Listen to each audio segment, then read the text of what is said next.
Hey gang, Dr. G, Imaginarium.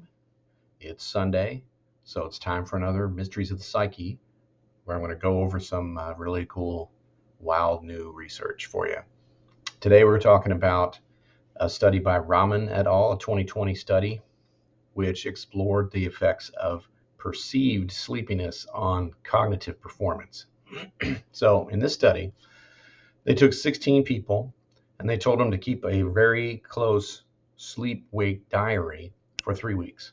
This was basically to get them interested and focusing on the amount of sleep they were getting. Then they had them had their cognitive performance evaluated using auditory psychomotor vigilance tests, which test reaction times. They also asked them about their subjective sleepiness as a control, which I'll get to in a minute.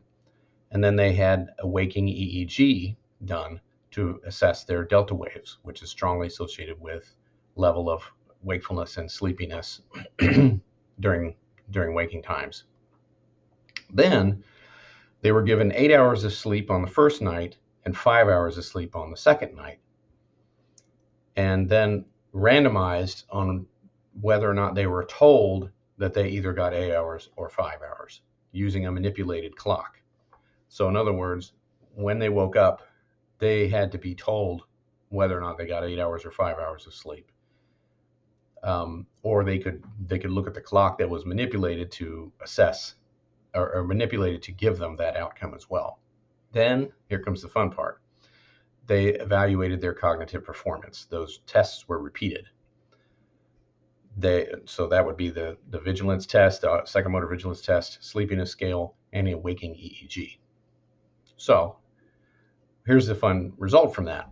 Those of people that believed that they had 8 hours of sleep, but only got 5, actually performed better than the people who thought they had 5 hours, but actually got 8 hours.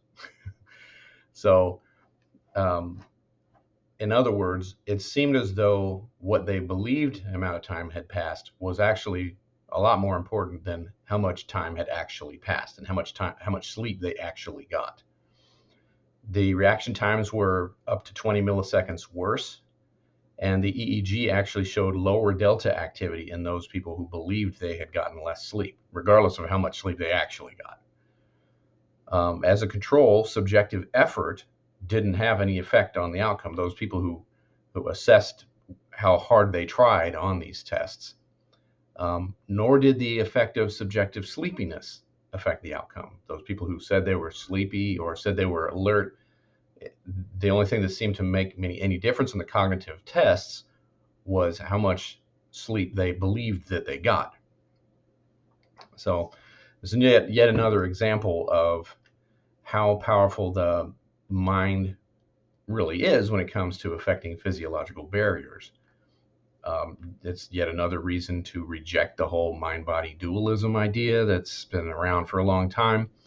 I think we can really put that whole conceptual scheme to rest. Nevertheless, people do slip into that thinking a lot of times without realizing it. But another example of this sort of thing is, of course, placebo studies, which I've talked elsewhere on my channel. So there it is, just a really, really fascinating little study. And if you like this kind of stuff, tune in every Sunday. Also like the video. Make sure you do that. And of course, subscribe, which I highly recommend that you do that. And of course, check out ericgoodwyn.com for some free exclusive content over there. And until next time, I'll see you next Sunday for another episode of Mysteries of the Psyche. See you later, gang.